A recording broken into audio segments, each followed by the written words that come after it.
Good morning. स्वागत है आपका अपने YouTube चैनल विनय फिजिक्स क्लासेज में। आज मैं आप लोगों के सामने एक बिल्कुल नए चैप्टर के साथ आया हूं और जो नए चैप्टर के साथ आया हूं उसका नाम है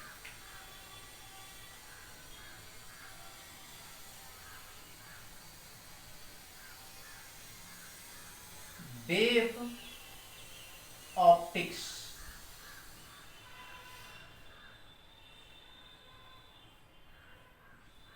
क्या है चैप्टर का नाम? Wave optics. जैसा कि मैं आप लोगों को बताया था कि ऑप्टिक्स की जब मैं शुरुआत किया था तो बोला था कि ऑप्टिक्स के दो पार्ट होते हैं। ऑप्टिक्स के कितने पार्ट्स होते हैं बच्चों? दो पार्ट्स, एक रे ऑप्टिक्स और दूसरा वेव ऑप्टिक्स। हमने आपको रे ऑप्टिक्स में कई सारे चैप्टर पढ़ाए, जैसे reflection, refraction, dispersion and optical instrument, परावर्तन, अपवर्तन, वर्ण विक्षेपण और प्रकाशीय यंत्र। ये चार चैप्टर आपको रे ऑप्टिक्स के अंतर्गत पढ़ाए। लेकिन आज का जो हमारा चैप्टर है एनसीईआरटी के सेकेंड वॉल्यूम का सेकेंड चैप्टर है, यानी चैप्टर 10। और नाम क्या है इसका? Wave optics. जिस वेव ऑप्टिक्स को हम लोग हिंदी में कहते हैं तरंग प्रकाशिकी। वेव ऑप्टिक्स को हिंदी में क्या कहते हैं? तरंग प्रकाशिकी। तो आज हम लोग इसी की शुरुआत करेंगे, और जब शुरुआत करेंगे वेव ऑप्टिक्स का तो हमारा पहला काम है कि वेव ऑप्टिक्स होता क्या है, जरा इसको डिफाइन कर दे, जरा इसको परिभाषित कर दे। चूंकि मैं दोनों ही मीडियम के बच्चों को पढ़ा रहा हूं तो दोनों तरीके से इंग्लिश में भी डिफाइन करूंगा इसको और हिंदी में भी डिफाइन करेंगे। पहले सुन लीजिए इंग्लिश में definition. The branch of optics in which we study about the properties and phenomenon of light when it propagates in the form of wave।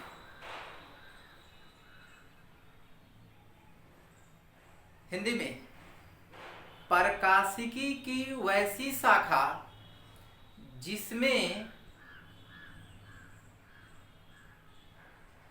प्रकाश से होने वाली उन घटनाओं का अध्ययन करेंगे जब प्रकाश का संचरण तरंग के रूप में होगी। जब प्रकाश का संचरण तरंग के रूप में होगी, क्या कहलाएगा? तरंग प्रकाशिकी। देखिए 11th क्लास में मैंने आपको जिक्र किया था वेव का। 11th क्लास में मैं आपको किसका जिक्र किया था? वेव का जिक्र किया था, तरंग के बारे में बताया था। किस क्लास में? 11th क्लास में। और बोले थे कि जो 11th क्लास में वेव के बारे में बता रहे हैं, ये 12th क्लास के वेव ऑप्टिक्स में इसकी आवश्यकता होगी। जैसे क्लास 11th में हमने वेव के amplitude, frequency, wavelength, time period से रिलेटेड वर्ड बताए थे, तो वो सब का यूज होगा इस चैप्टर में। देखिए लाइट में कई तरह के प्रॉपर्टीज होते हैं। किसका भाई? Properties of light. Properties of light, जिसमें से कई सारे प्रॉपर्टी मैं आप लोगों को इससे पहले बता दिया हूं। जरा आपको एक बार उसको इंडिकेट कराते हैं कि कौन कौन प्रॉपर्टी के बारे में हमने आपको पहले से बताया है। तो आप जानते होइएगा कि लाइट स्ट्रेट लाइन में चलती है। लाइट जो है वह कौन पथ पर चलती है? स्ट्रेट लाइन में चलती है, सरल रेखा में चलती है। यह प्रकाश का, लाइट का एक प्रॉपर्टी है। आप लिख भी सकते हो। दूसरा, लाइट वैक्यूम के साथ साथ किसी मीडियम से होकर भी ट्रेवल करती है। लाइट जो है यानी प्रकाश निर्वात में भी चलती है, जहां उसको विरोध करने वाला कोई नहीं होता है वहां भी चलती है, और जहां विरोध करने वाले यानी कोई मीडियम है वहां भी चल सकती है। हालांकि मीडियम में हर जगह नहीं, लेकिन कुछ ऑप्टिकल मीडियम है, ट्रांसपेरेंट मीडियम, वहां पे लाइट चलती है। तो दूसरा प्रॉपर्टी क्या याद रखेंगे कि लाइट का प्रोपिगेशन वैक्यूम में भी होती है और मीडियम में भी होती है। लाइट का प्रोपिगेशन वैक्यूम से होकर भी होती है और किसी ऑप्टिकल मीडियम से होकर भी होती है। तीसरा, लाइट जो है वह रिफ्लेक्शन करता है। रिफ्लेक्शन यानी प्रकाश में परावर्तन के गुण होते हैं, जानते हो। Light has property to reflect, किसी ओपेक सरफेस से टकराकर लौट जाती है। फिर हमने आपको बताया था कि लाइट जो है वह रिफ्रैक्शन करता है, यानी प्रकाश जो है अपवर्तन की क्रिया करती है, बताया हूं। फिर मैं आपको बताया हूं कि लाइट जो है वह डिस्पर्सन का फिनोमेनन यानी वर्ण विक्षेपण की घटना करती है, याद होगा। और क्या याद होगा आपको कि लाइट जो है वह स्कैटरिंग करता है। स्कैटरिंग का मतलब होता है प्रकीर्णन। ये स्कैटरिंग मैंने वेव ऑप्टिक्स में आपको, सॉरी, रे ऑप्टिक्स के एक चैप्टर डिस्पर्सन में ही पढ़ाया था। तो लाइट स्कैटरिंग भी करता है, ये छठा प्रॉपर्टी। लेकिन लाइट जो है इंटरफेरेंस भी करता है। कौन सा भाई? इंटरफेरेंस। लाइट इंटरफेरेंस भी करता है। इंटरफेरेंस का मतलब होता है व्यतिकरण। इंटरफेरेंस का मतलब क्या होता है? व्यतिकरण। हेलो, कुछ देर की बात कीजिए, क्लास ले रहे हैं। लाइट इंटरफेरेंस यानी व्यतिकरण की घटना भी करती है। उसके बाद लाइट जो है वह डिफ्रैक्शन भी करता है। डिफ्रैक्शन, डिफ्रैक्शन का मतलब होता है विवर्तन। प्रकाश विवर्तन की क्रिया भी करती है। लाइट जो है वह पोलराइजेशन भी करता है। पोलराइजेशन, पोलराइजेशन का मतलब होता है ध्रुवन। प्रकाश ध्रुवन की क्रिया भी करती है। लाइट जो है वह photo electric effect, photo electric effect की क्रिया भी करती है। अब कहेंगे कि इधर जो प्रॉपर्टीज हमने बोला उसको लिखा नहीं, इधर वाले के क्यों लिखा? फोटो इलेक्ट्रिक इफेक्ट का मतलब होता है प्रकाश का वैद्युत प्रभाव, यानी लाइट में वैद्युत प्रभाव के भी गुण पाए जाते हैं।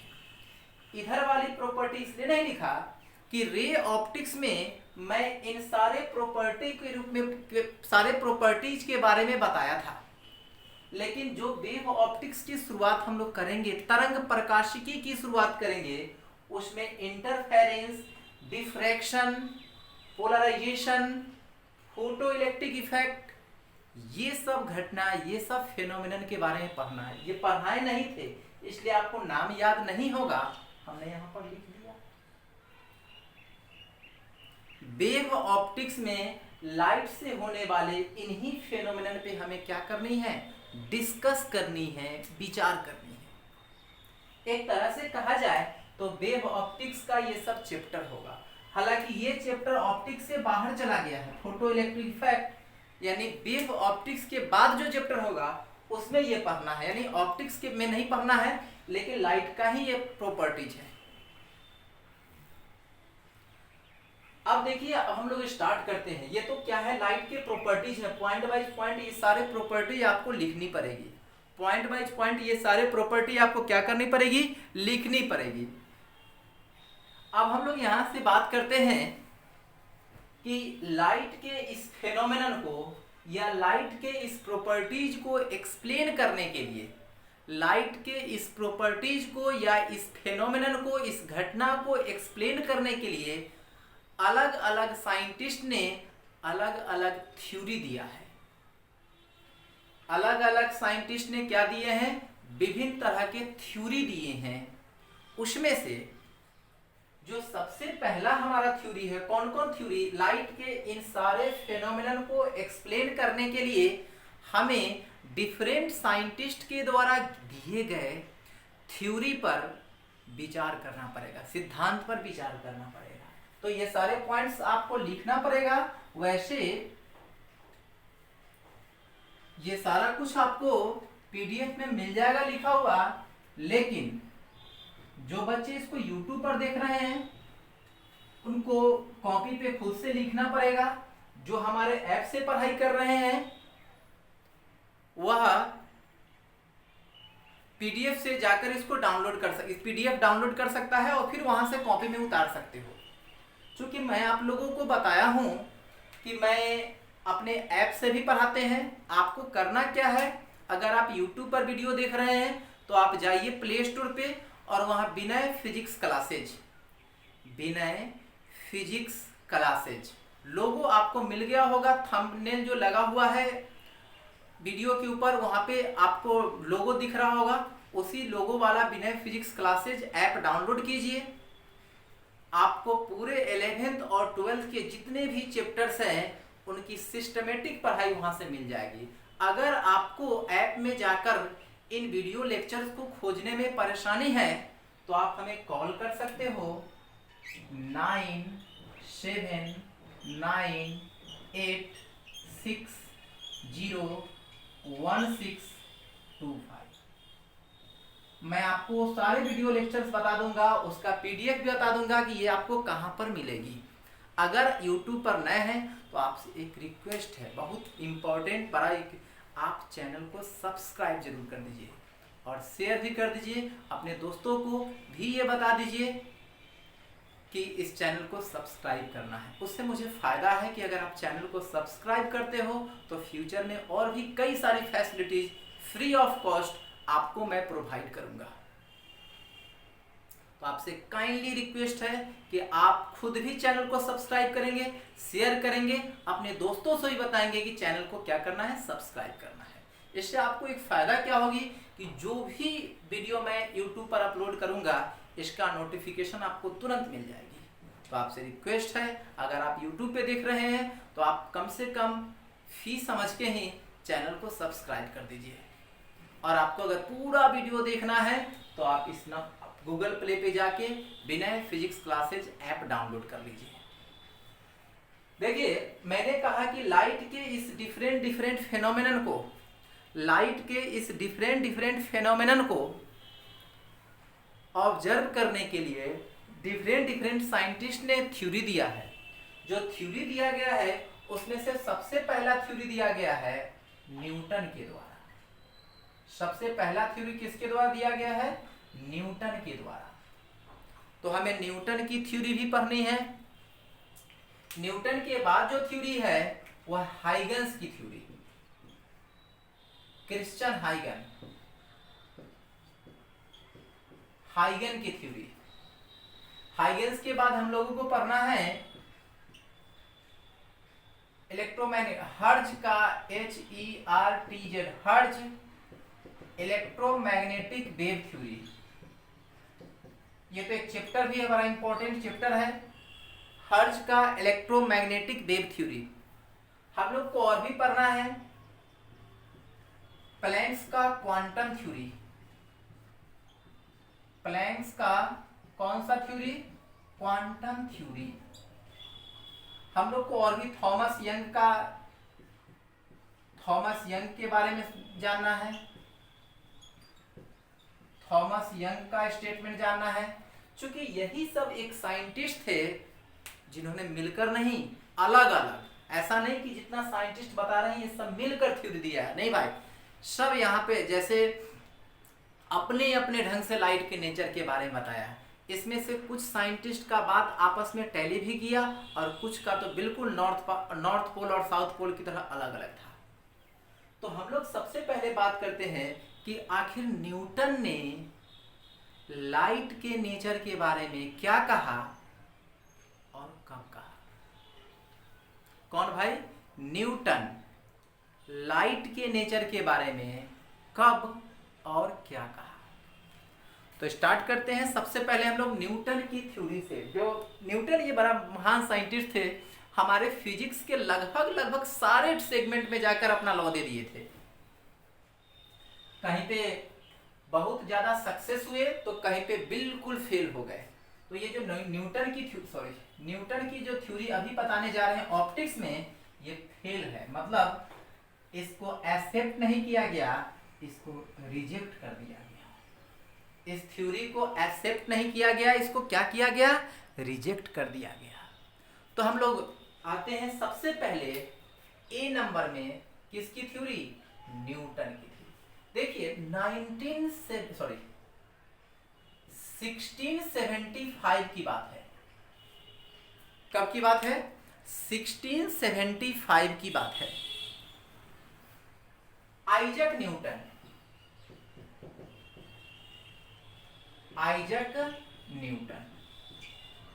1675 ईस्वी में आइजक न्यूटन नाम के साइंटिस्ट ने एक थ्योरी दिया था, जिस थ्योरी का नाम है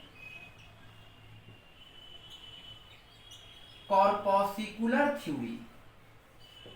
क्या नाम है भाई? Corpuscular theory. हिंदी वाले बच्चे, कणिका का सिद्धांत। कणिका का सिद्धांत। हालांकि आपको एनसीईआरटी की बुक में जाएंगे तो लिखा रहेगा 1637। सुनो ये क्या लफड़ा है दोनों में।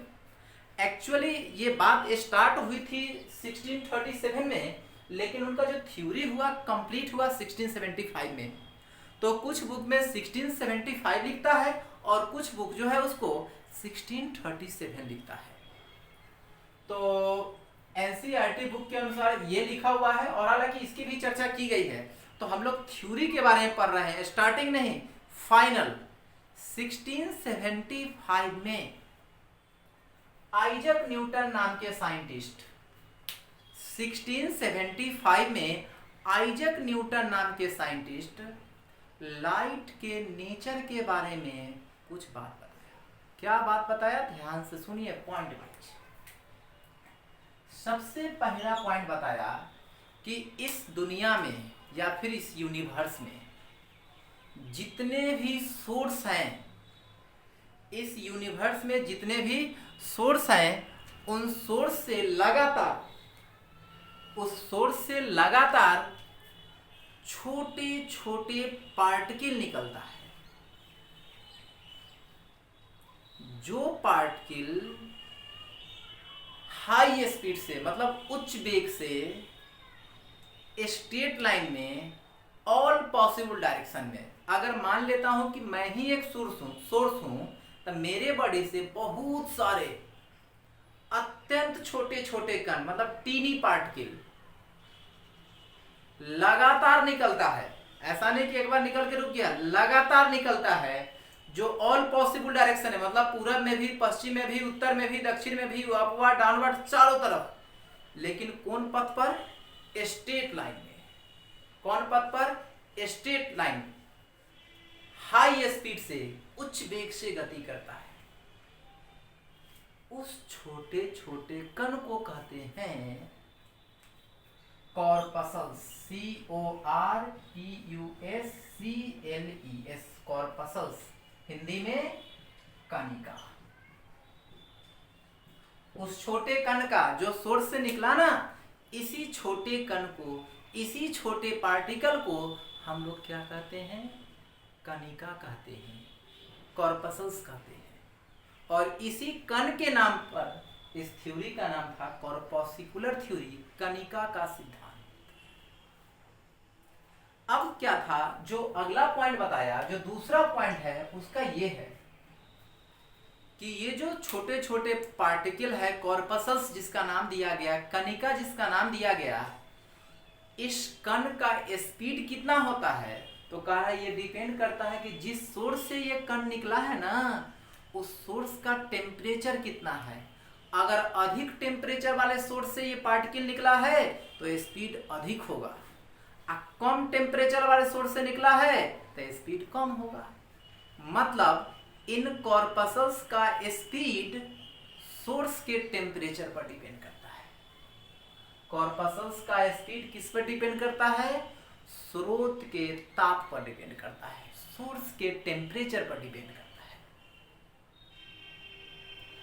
चूंकि मीडियम दो तरह के होते हैं, रेयरर मीडियम और डेंसर मीडियम, तो ये न्यूटन ने कहा कि इन कॉर्पसल्स का स्पीड डेंसर मीडियम में ज्यादा होता है और रेयर मीडियम में कम होता है, जबकि ये बात बिल्कुल गलत है। आप सब लोग जानते हो कि प्रकाश की चाल विरल माध्यम में अधिक होती है और सघन माध्यम में कम होती है, यानी रेयर मीडियम में अधिक होती है और डेंसर में कम होता है। लेकिन न्यूटन के कॉर्पस्कुलर थ्योरी में बिल्कुल उल्टा कहा गया, वो कहा डेंसर में स्पीड ज्यादा है और रेयर में कम है। ये तीसरा पॉइंट है इनका। फिर अगला पॉइंट कहा, पहला पॉइंट बता के समझ में आ गया ना। पहला पॉइंट आप क्या लिखिएगा कि जितने भी सोर्स है इस यूनिवर्स में उससे लगातार छोटे छोटे पार्टिकल्स निकलते हैं, जो पार्टिकल बहुत हाई स्पीड से ऑल पॉसिबल डायरेक्शन में लेकिन स्ट्रेट पथ पे प्रोपेगेट करती है। जिस छोटे पार्टिकल को हम लोग क्या कहते हैं? कॉर्पसल्स कहते हैं। क्या कहते हैं उसको? कॉर्पसल्स कहते हैं। दूसरा बात बताया कि इन कॉर्पसल्स का जो स्पीड है वह सोर्स के टेम्परेचर पर डिपेंड करता है। तीसरा बात बताया कि डेंसर मीडियम में स्पीड ज्यादा होता है, रेयर मीडियम में कम होता है। चौथा बात बताया कि सोर्स से जितने भी कॉर्पसल्स निकलते हैं सब एक ही साइज का नहीं होता है, अलग अलग साइज के होते हैं, और साइज में अंतर के कारण, साइज में वेरिएशन के कारण लाइट के जो कलर होते हैं वो अलग अलग होते हैं। मतलब डिफरेंट डिफरेंट कलर का लाइट क्यों होता है? तो उससे निकलने वाले कॉर्पसल्स के साइज में वेरिएशन की वजह से, उससे निकलने वाले कॉर्पसल्स के साइज में वेरिएशन की वजह से। देखो काफी गर्मी है, लेकिन चूंकि मुझे माइक में पढ़ाने की आदत कम है, माइक कहने का मतलब क्लास में तो माइक इस्तेमाल करता हूँ, यहाँ पर ये वायर वाला माइक इस्तेमाल नहीं करते हैं, और फैन चलाने के बाद वेव का इंटरफेयर हो जाता है तो आवाज आपके पास साफ साफ नहीं पहुंचती, इसलिए फैन बंद किया है। एसी भी लगा हुआ है लेकिन एसी भी नहीं चला रहे हैं, इसलिए मैं बार बार गर्मी से थोड़ा परेशान हूँ आपकी पढ़ाई के लिए कि आपको सभी बातें अच्छी तरह से सुनाई दे, इसलिए मैं इतनी तेज गर्मी में भी बिना फैन बिना एसी का आपको पढ़ा रहे हैं। चौथा पॉइंट, ये जो कॉर्पसल्स है जब किसी सोर्स से निकल के हमारे आंख के रेटिना से टकराती है, ये जो कॉर्पसल्स है, ये जो कणिका है, जब किसी सोर्स से निकलने के बाद कहां से कहां टकराती है? हमारे आंख के रेटिना से टकराती है, तो वह ऑब्जेक्ट हमको विजिबल हो जाता है, यानी वह ऑब्जेक्ट हमें दिखाई पड़ने लगता है। समझ में आया? कहा कि इस लाइट के पार्टिकल जो जिसका नाम हमने क्या बताया? कॉर्पसल्स। लाइट के पार्टिकल जिसका नाम हमने क्या बताया?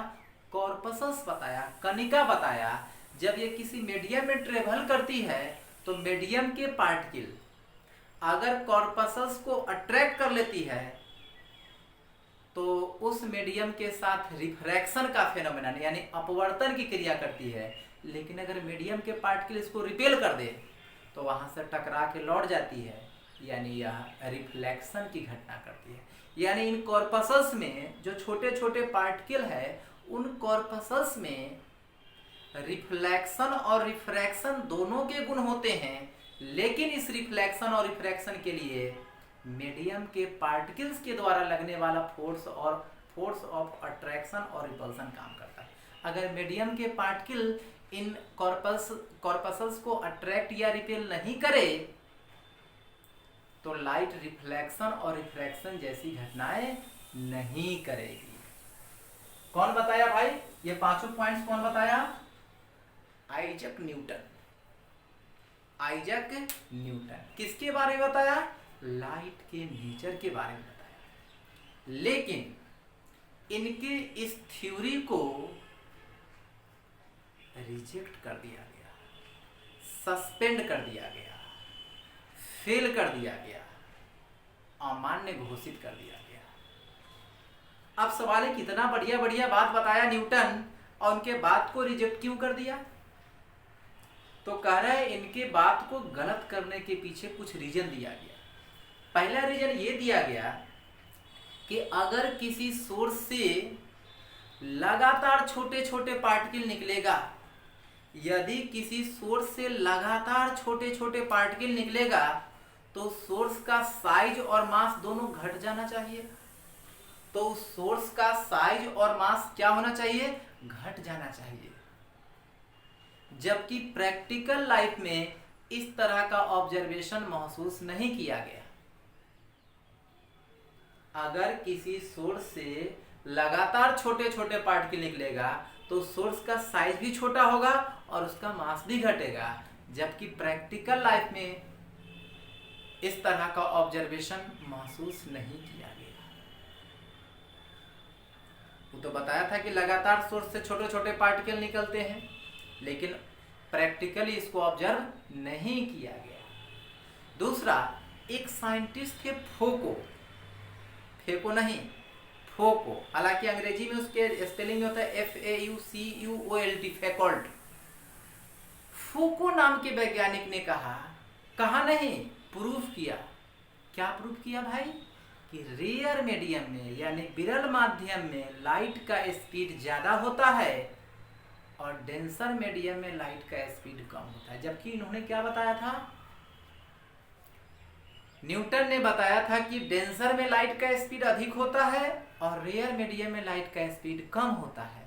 लेकिन फोको नाम के साइंटिस्ट ने आकर एक्सपेरिमेंटली प्रूफ कर दिया कि लाइट का स्पीड डेंसर मीडियम में कम और रेयर मीडियम में अधिक होते हैं।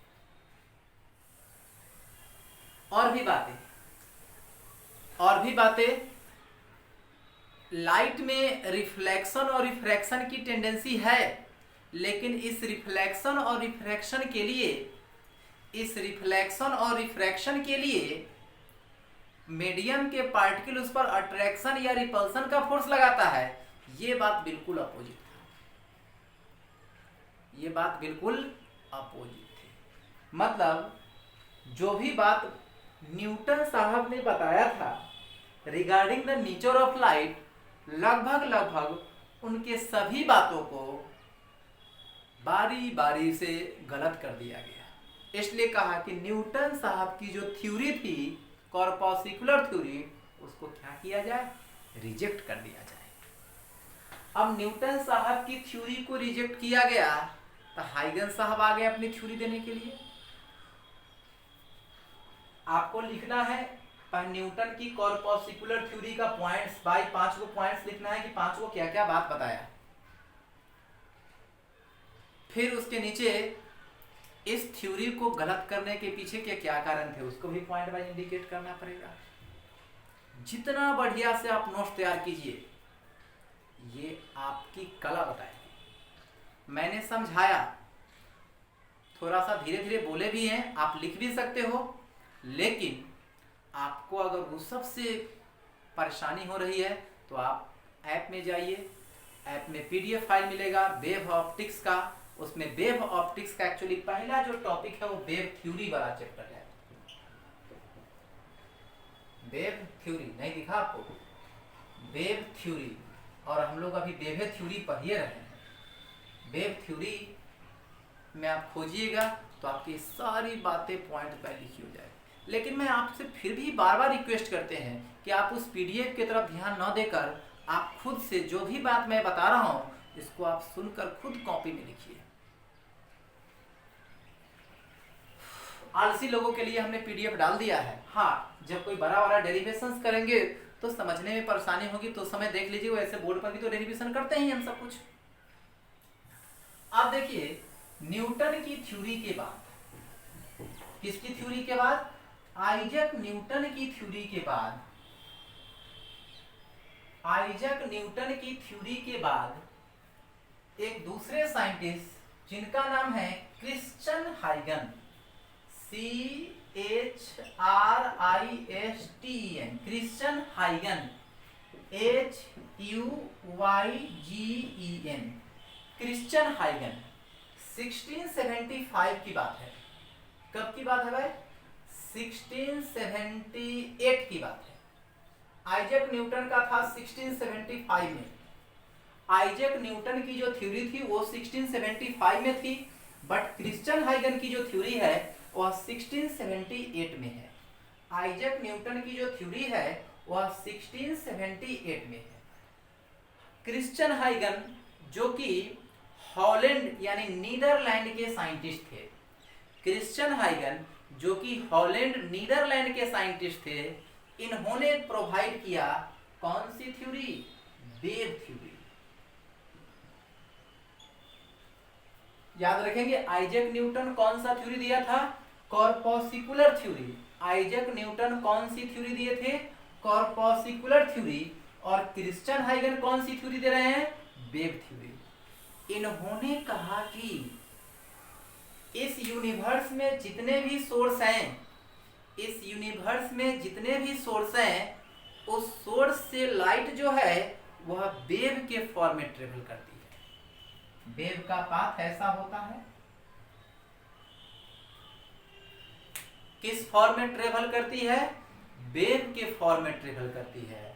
लाइट एनर्जी का फॉर्म है और इसका प्रोपेगेशन वैक्यूम के साथ साथ ऑप्टिकल मीडियम से होकर होती है, जो किस फॉर्म में होती है? वेव के रूप में। इन्होंने जो वेव बताया था, यानी क्रिश्चियन हाइगन के अनुसार लाइट एक प्रकार का लॉन्गिट्यूडिनल वेव है। कैसा वेव भाई? Longitudinal wave. इसको हिंदी में कहते हैं अनुदैर्ध्य तरंग। लाइट एक प्रकार का लॉन्गिट्यूडिनल वेव है, अनुदैर्ध्य तरंग है। तो सवाल है कि अगर लाइट वेव है तो वेव को आगे बढ़ने के लिए तो मीडियम चाहिए, माध्यम चाहिए। बिना मीडियम का लाइट ट्रेवल कैसे करेगी? बिना मीडियम का लाइट ट्रेवल कैसे करेगी? जैसे अगर हम अपने एटमॉस्फेयर में बात करते हैं, ग्राउंड सरफेस के ऊपर 400 किलोमीटर तक, तो यहाँ तक तो वायुमंडल है, एटमॉस्फेयर है, उसमें ट्रेवल कर जाएगी। लेकिन जो लाइट हमें मिलती है, जो लाइट्स हमें मिलती है वो तो सन से भी आती है, मून से भी आती है, डिफरेंट डिफरेंट स्टार से भी आती है। और सन, मून ये 400 किलोमीटर के दायरे में नहीं है, लाखों करोड़ों किलोमीटर के हाइट पर है, लाखों करोड़ों किलोमीटर के हाइट पर है। इतने हाइट से लाइट आती है, इतने हाइट से क्या आती है? लाइट्स आती है। 400 किलोमीटर के बाद कुछ नहीं है, कंप्लीट वैक्यूम है। 400 किलोमीटर के बाद क्या है? कंप्लीट वैक्यूम है। तो फिर ये लाइट वहां से कैसे आती है? और लाइट को आप लॉन्गिट्यूडिनल वेव कह रहे हो। कौन? क्रिश्चियन हाइगन ने लाइट को कौन सा वेव कहा? Longitudinal wave. अगर लाइट लॉन्गिट्यूडिनल वेव है तो इसको आगे बढ़ने के लिए क्या चाहिए? मीडियम चाहिए। जबकि हर जगह तो मीडियम नहीं है, तो इन्होंने कहा कि नहीं, हर जगह मीडियम है। जहां आप मीडियम समझ रहे हो वहां तो आपको कोई दिक्कत नहीं है, लेकिन आप जिसको वैक्यूम कह रहे हो, जिसको आप निर्वात कह रहे हो, एक्चुअली वो भी वैक्यूम नहीं है, वहां भी मीडियम है। तो कह रहा है कौन सा मीडियम? तो कह रहा है एक विशेष प्रकार का particle, ether, ETHER, ether. Chemistry में पढ़ते हो ना ईथर। कह रहा है कि ईथर के पार्टिकल इस यूनिवर्स में हर जगह अवेलेबल है। ईथर के पार्टिकल इस यूनिवर्स में हर जगह अवेलेबल है। और उसी ईथर के पार्टिकल से होकर लाइट जो है वह किस फॉर्म में ट्रेवल करती है? वेव के रूप में ट्रेवल करती है। इसी ईथर के पार्टिकल से होकर लाइट जो है वह वेव के रूप में ट्रेवल करती है। कह रहा है कि किसी सोर्स से जो लाइट वेव के रूप में निकलती है उस सब का वेवलेंथ सेम नहीं होता है। वेवलेंथ यानी तरंग दैर्घ्य, अलग अलग वेवलेंथ के लाइट निकलते हैं और अलग अलग वेवलेंथ के लाइट निकलने की वजह से इस लाइट के कलर भी अलग अलग होते हैं। देखो ध्यान से, आइजैक न्यूटन ने कहा था कि लाइट के कलर कॉर्पसल के साइज में अंतर के वजह से होती है। कॉर्पसल्स के साइज में वेरिएशन की वजह से लाइट के कलर अलग अलग होते हैं, जबकि क्रिश्चियन हाइगन कह रहे हैं कि नहीं, उसके वेवलेंथ में अंतर के कारण लाइट का कलर अलग अलग होता है। यानी लाइट का कलर वेवलेंथ पर डिपेंड करता है और आइजैक न्यूटन के अनुसार लाइट का कलर कॉर्पसल्स के साइज पर डिपेंड करता है। बात अलग, उन्होंने पार्टिकल कहा था, लाइट को क्या कहा था? पार्टिकल कहा था, इन्होंने लाइट को वेव कहा। उनके अनुसार लाइट का कलर पार्टिकल के साइज पर डिपेंड करता है, इनके अनुसार लाइट का कलर वेवलेंथ पर डिपेंड करता है। लेकिन इन्होंने एक गलत बात जो बता दिया, जो गलत परसेप्शन इन्होंने दे दिया कि ये ईथर नाम का पार्टिकल इस यूनिवर्स में हर जगह है। क्या भाई? ईथर नाम का पार्टिकल इस यूनिवर्स में हर जगह है और उसी ईथर नाम के पार्टिकल से लाइट क्या करती है? प्रोपेगेट करती है।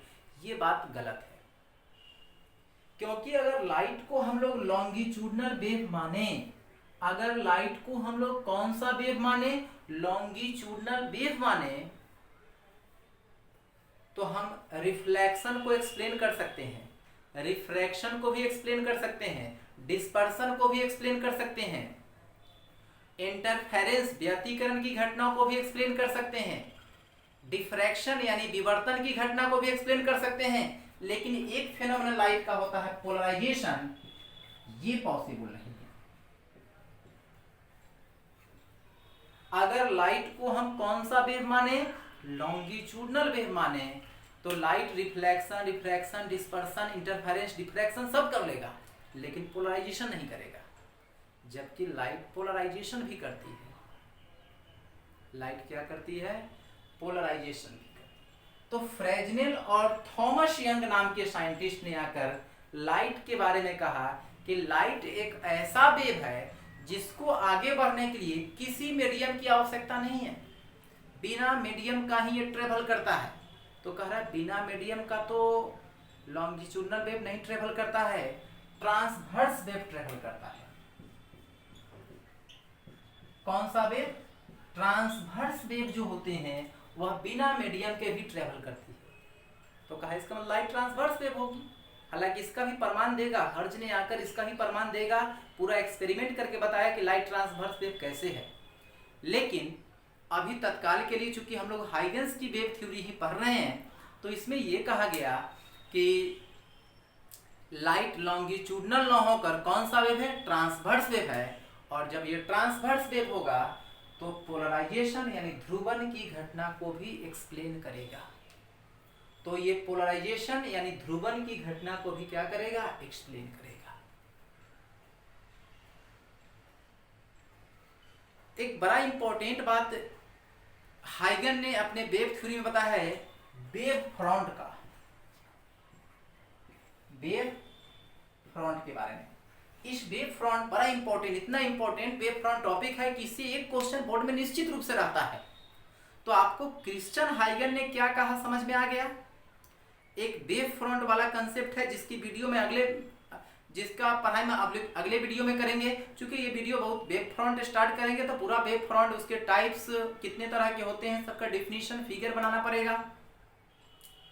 तो मेरे अंदाज से क्रिश्चियन हाइगन की वेव थ्योरी, क्रिश्चियन हाइगन ने जो बातें बताया वो समझ में आया। एक्चुअली क्रिश्चियन हाइगन का बताया गया अधिकांशतः बात सही था।